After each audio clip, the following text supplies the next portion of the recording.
The hostess recognized me the second I walked in. Brass pendants glowed over polished wood, the Friday night hum of conversations rising and falling like a tide. It was her favorite restaurant, our place, once. Tonight the room felt colder, sharper. I requested the corner booth. A vantage point. A stage. 5 minutes later, she slid into the seat across from me, her best friend, Hannah.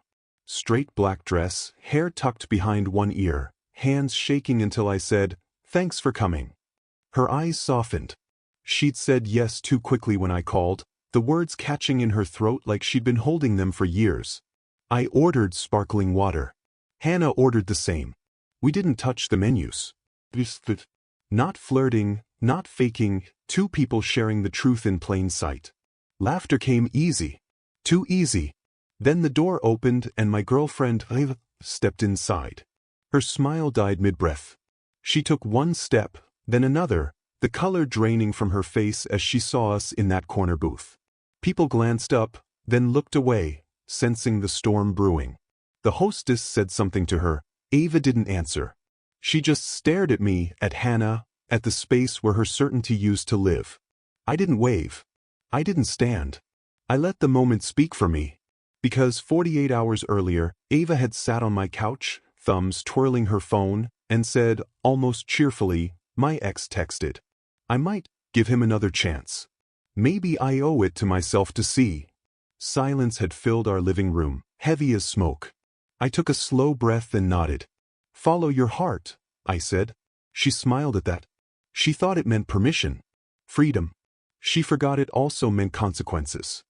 My name is Logan Pierce. I am 30 years old, and the night my girlfriend told me she might run back to her ex was the night I decided to write my own ending. If you're watching this, drop a comment, hit like and subscribe, because this isn't just a date night drama. It's how a promise cracked open a web of cheating, family greed, and an inheritance fight that none of them saw coming. A server approached our table. Hannah stiffened. "Are you sure you want to do this?" she whispered. "I'm not doing anything," I said, keeping my voice even. "I'm just letting the truth stand under a bright light." The truth had been gathering for months. Ava's sudden work late texts. New passwords. The way she kept our plans tentative, just in case. And then that sentence, "I might give him another chance." She said it like we were discussing takeout, not dismantling a life. I remembered a night from last winter. Snow clung to the edges of the sidewalk. We'd walked home from this very restaurant, our fingers intertwined inside my coat pocket. She'd kissed me under the street lamp and whispered, "You're my safe place." My bones had believed her. My chest had felt like a cathedral. Now, sitting across from Hannah, I realized safety had become a story she told when it suited her. Ava finally moved. She crossed the room, rage and panic wrestling for control of her face. "Logan," she said, voice trembling. "What is this?" "Dinner," I said. "At your favorite place." "With my best friend?" Her eyes scorched Hannah. "You knew he'd be here?" Hannah swallowed, then surprised me. "Yes." Ava's laugh came out jagged. "You're unbelievable, Logan. You told me to follow my heart, and this is your response." I met her gaze. Yes. For a heartbeat, the whole restaurant held its breath. Ava's jaw clenched, but she didn't cry. Not Ava. She was the type to weaponize tears only when an audience guaranteed victory. Tonight, the audience was indifferent. 2 tables whispered, then returned to their fries. "Let's talk outside," she said. "We can talk here," I replied. "Or you can take your heart wherever it wants to go." Hannah's hand drifted to her water glass. Her thumb traced the rim.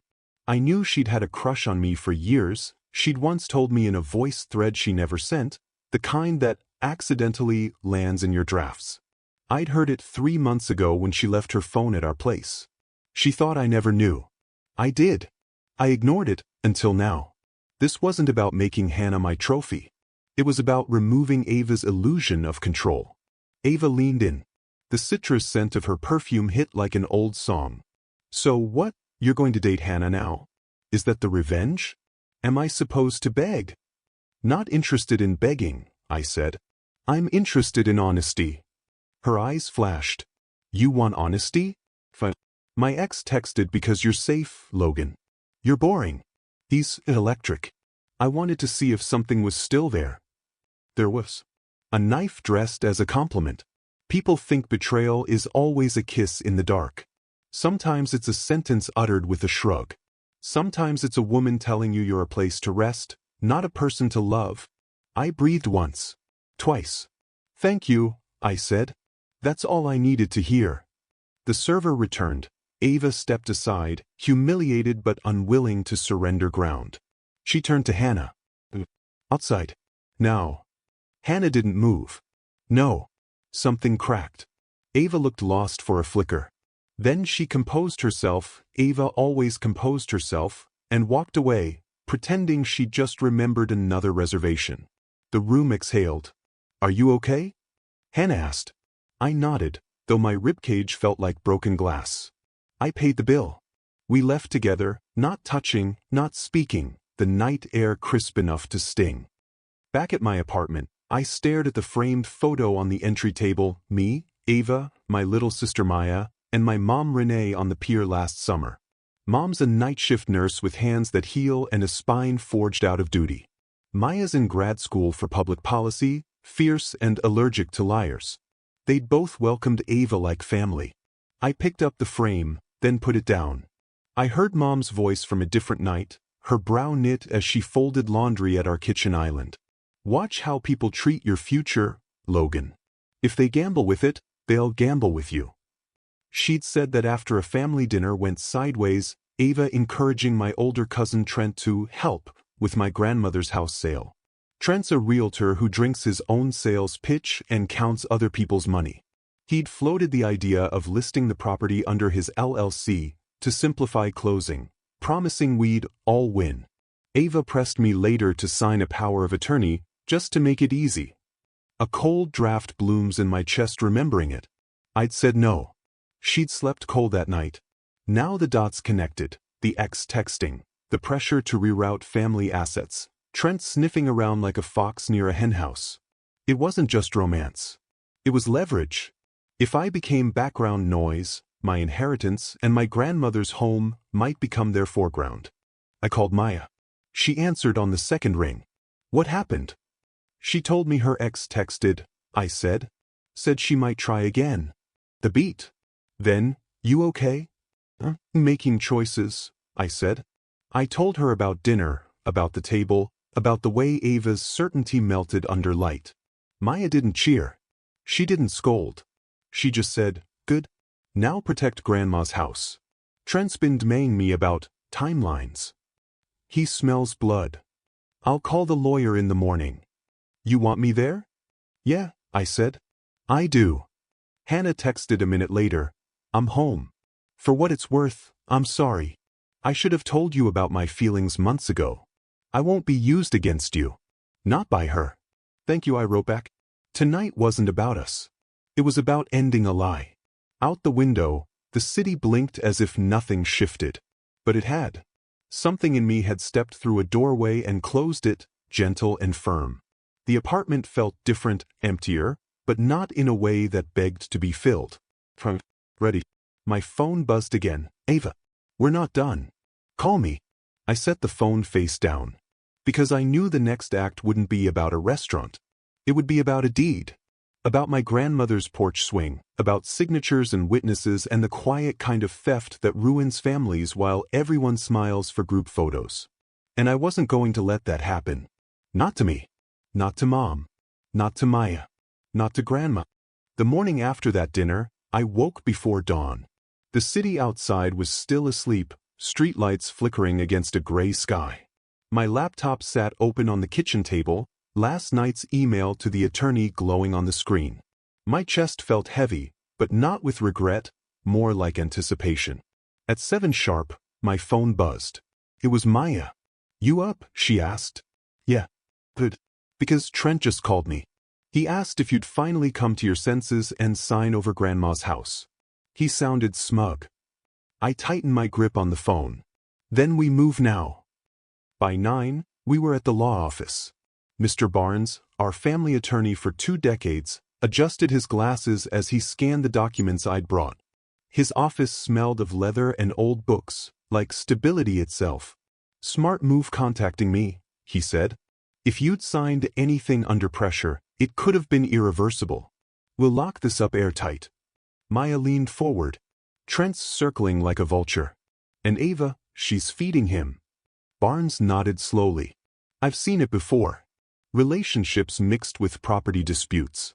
Dangerous combination. But don't worry, we'll file restrictions today." As his pen scratched across the paper, I felt a knot loosen in my chest.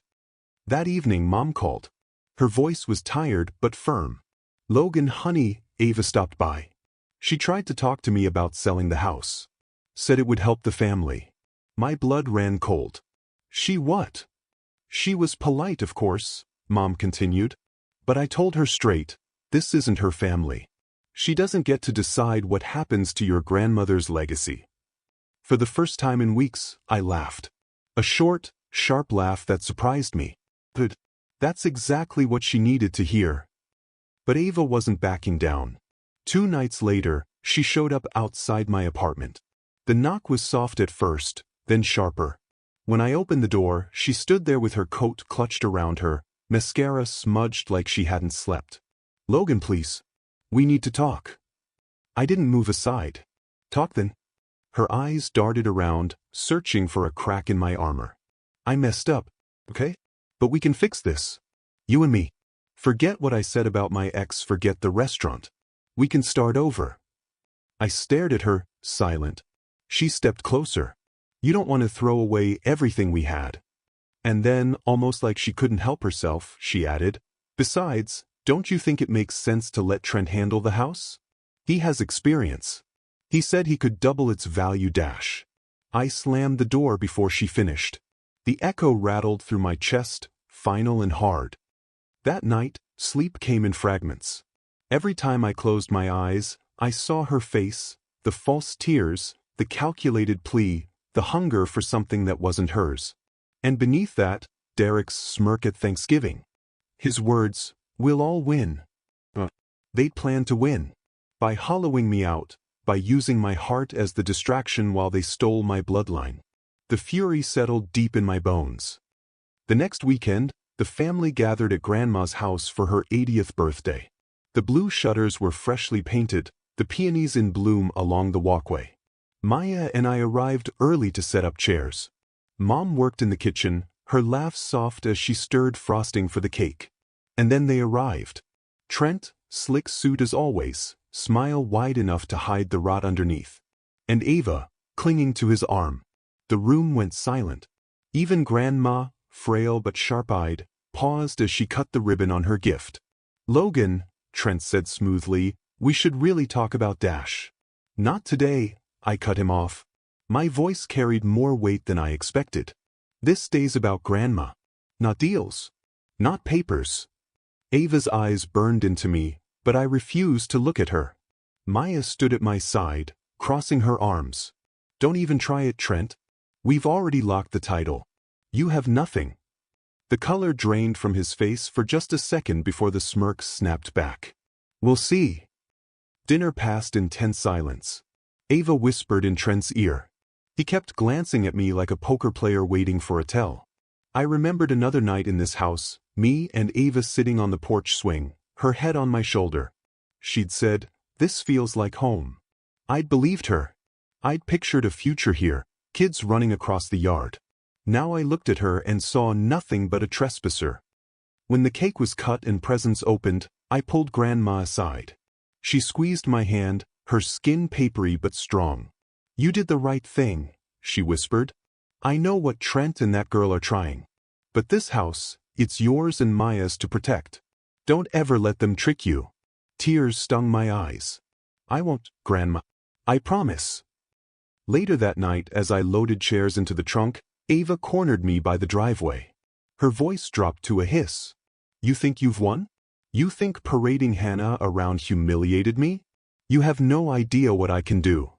I stepped closer, my voice low but steady. "You've already done enough. You lied. You cheated. You tried to rip apart my family's legacy. And now you have nothing left but empty threats." Her jaw clenched. You'll regret this. No, I said. I'll remember this. And that's worse. She froze, searching my face for some crack in my resolve. There wasn't one. Finally, she turned on her heel, heels crunching against the gravel, and disappeared into the night. Back inside, Maya poured us each a glass of wine. Well, she said, raising her glass, that was dramatic. I laughed, the sound strange but real. Dramatic's better than defeated. She smiled. Dad would be proud. You didn't just protect the house, you protected all of us. I lifted my glass. To Dad. To Grandma. To us. The clink rang sharp, clean, final. But in my chest, I knew it wasn't over. Not yet. Because people like Ava and Trent don't just vanish when they lose. They circle back, desperate, grasping. And when they did, I'd be ready. The weeks after Grandma's birthday felt like walking across a minefield. Ava went silent for a while. No texts. No calls. No surprise visits. It was unsettling, almost worse than her constant drama. Silence from someone like her wasn't peace. It was plotting. Trent, on the other hand, didn't bother hiding. He started posting online about new ventures and family opportunities, vague captions with slick smiles. Maya sent me screenshots with a single line, "He's baiting you." I didn't take the bait. Instead, I doubled down. Barnes filed more protections, securing not just Grandma's house but also Dad's small stock portfolio and the lake cabin deed. Every asset had a firewall now. If Trent tried to wiggle in, he'd hit nothing but brick. Still, part of me waited for the other shoe to drop. It dropped on a Tuesday evening. I came home from work, mail in hand, and found an envelope slipped under my apartment door. No return address. Inside was a single sheet of paper, Ava's handwriting, sharp and familiar. "You embarrassed me. You think you've won. But you can't lock every door, Logan. People talk. Secrets leak. Watch your back." My fingers tightened around the page until it crumpled. My first instinct was anger. My second was fear. My third because she was right. I couldn't lock every door. But I could make sure that every door she tried led her straight into her own undoing. That weekend, Maya and I drove to the lake cabin. The air smelled of pine and wood smoke, the water still as glass. Mom joined us, carrying a casserole dish as always, her voice lighter than I'd heard in months. We sat on the porch, the three of us, watching the sun sink behind the trees. "Your dad would have hated what Trent tried," Mom said softly. "He built this cabin with his own hands. Every nail, every board. It wasn't about money. It was about us." I swallowed hard, staring at the wooden beams that still bore Dad's initials carved near the doorframe. "I won't let them touch it. Any of it." Maya leaned against the railing. "But because Ava and Trent? They're poison. And the only way to beat poison is to stop drinking from the same cup." Her words sank deep. 2 nights later, Ava tried again. This time, it wasn't a letter. It was her, waiting outside the restaurant where I'd once taken her for her birthday. She stepped out of the shadows as I walked past, her hair catching the neon light. "Logan." I stopped jaw tight. "What do you want?" She tilted her head, her voice soft, almost pleading. But I miss you." I laughed once, sharp. "You don't miss me. You miss the access." Her face hardened. "You're cruel." "No," I said. "I'm finished." I walked past her, not looking back. Her heels clicked behind me for a few steps, then stopped. I didn't turn around. By the end of the month, the storm finally broke. Trent's creditors closed and debts he couldn't cover, deals that crumbled. Word spread fast in town. His smirk vanished from social media. The man who once strutted into family gatherings with tailored suits now borrowed money from distant relatives. None obliged. And Ava? She faded too. Rumors said she moved in with a coworker, clinging to anyone who'd have her. Her name became a punchline, her presence an afterthought. I didn't gloat. I didn't celebrate. I just breathed easier. One quiet Sunday, I drove back to Grandma's house. The shutters were still blue, the peonies in bloom. She sat on the porch swing, wrapped in a quilt, her eyes sharp as ever. "You look lighter," she said when I hugged her. "I feel lighter." She studied me for a long moment. It hurts, doesn't it? When love rots. When family betrays. I nodded. It nearly broke me. Her hand, frail but steady, covered mine. But it didn't. You stood up. You protected what matters. That's what makes us whole again. I swallowed the lump in my throat. I just wish Dad was here. She smiled softly. He is. Every time you choose strength over surrender, he is. The wind rustled through the trees, carrying her words into the evening air. That night, back at my apartment, I sat at the table staring at my phone. Hannah had texted, "Hope you're okay. Want to grab coffee sometime?" For the first time in months, I didn't feel the weight of betrayal when I read someone else's words. I felt possibility. I'd like that. It wasn't about revenge anymore. It wasn't even about Ava or Trent. It was about me choosing something better.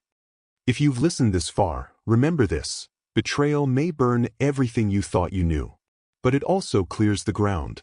And on that ground, you can build something stronger. Ava thought she could play me. Trent thought he could outsmart me. They both lost. Because I learned the one lesson they never understood. Loyalty builds. Betrayal destroys. Have you ever faced betrayal? Share your story in the comments, and don't forget to subscribe. Because in the end, revenge isn't always shouting, or slamming doors, or public scenes in restaurants. Sometimes it's just protecting what matters most, letting time do the rest, and walking away whole. And I did. Stronger.